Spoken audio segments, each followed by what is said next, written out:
قال النبي صلى الله عليه وسلم لكل شيء علم وعلم الإيمان الصلاة.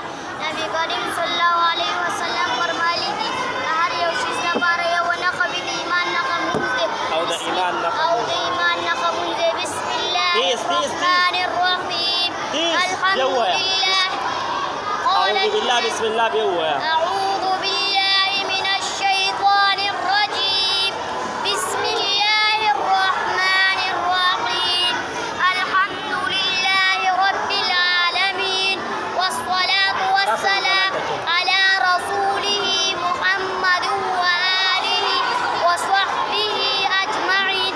إسلام أركان بنزدي رسول الله صلى الله عليه وسلم فرمائلی دی اسلام بنیاد پر پنځه شیانو باندې دی. اول د زړه گواهی ورکول ديك واسلو چا اول د زړه گواهی ورکول الله تعالی نه سوا معبود څوک نشته او محمد صلی الله علیه وسلم د الله بنده او رسول دی. لمونځ کول، دریم زکات ورکول، څلورم حج کول، پنځم رمضان شریف روزې نیول. یہ پانچ چیزیں اسلام کے بڑے ستون ہیں. دا پنځه چیزونه د اسلام ډېرې غټې ستنې دي. ان چیزوں کا اسلام میں بڑا درجہ اور بڑے تاکید ہے. یہ پنځه چیزونه کو په اسلام کې ډېره غټه درجه او سخت مضبوط والی او تحصیل دی. हर सबसे पहले the tool novel हर शख्स को खुदा और रसूल पर ईमान लाना ज़रूरी फर्ज़ है. द टूल नावल बहर यो इंसान बानी देव दहागा पर रसूल बानी فالله أو ده فالله أو ده الله رسول باندې ایمان راوړل ضروري او فرض دي.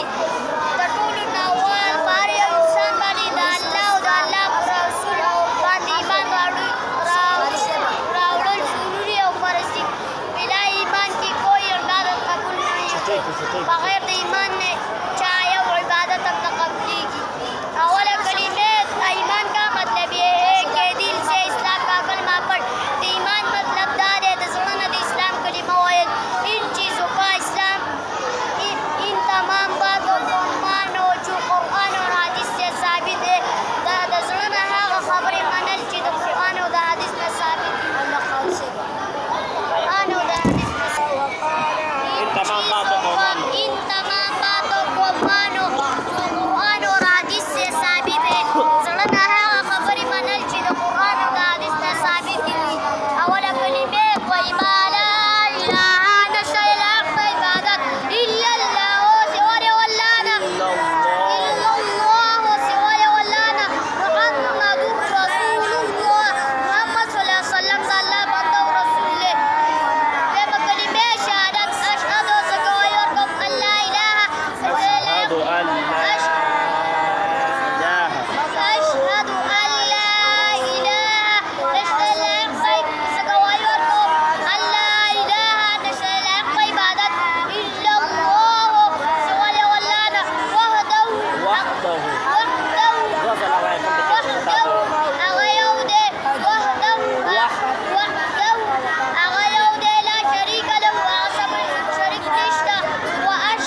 د بچ کېدلو طاقت ولا قوت او نه د نیکۍ کولو قوت الا بالله مګر دا د الله ده صحیح ده دی مګر دا د الله د طرفه دی چې څنګه وایي بیا وایي ولا حول ولا حول ولا حول ولا قوة نشته د ګناهونو نه بچ کېدلو طاقت ولا قوة او نه د نیکۍ کولو توفیق الا بالله مګر دا د الله د طرفه دي العلي العظیم هغه اوچت شان والا دی لوی دی څلورمه کلمه توحید لا اله نشته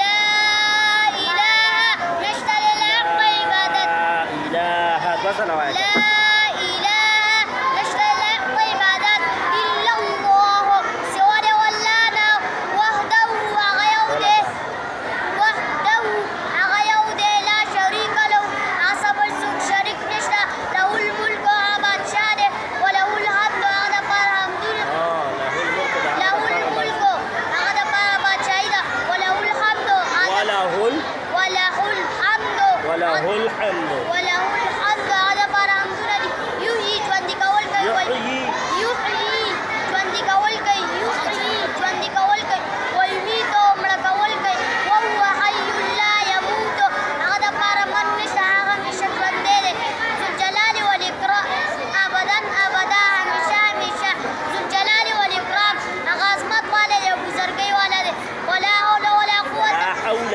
ولا حول ولا قوة بيده الخير خير هغه په لاس کې دی وهو على كل شيء قدير هغه په هر شي او شي باندې قادر بیا وایه دا ټکي دوه ځله بيده یحیي ویمیت یحیي ویمیت هغه دپاره مرګ نشته یحیي او هغه یحیي هغه ژوندي او کول هغه پکې وایه یحیي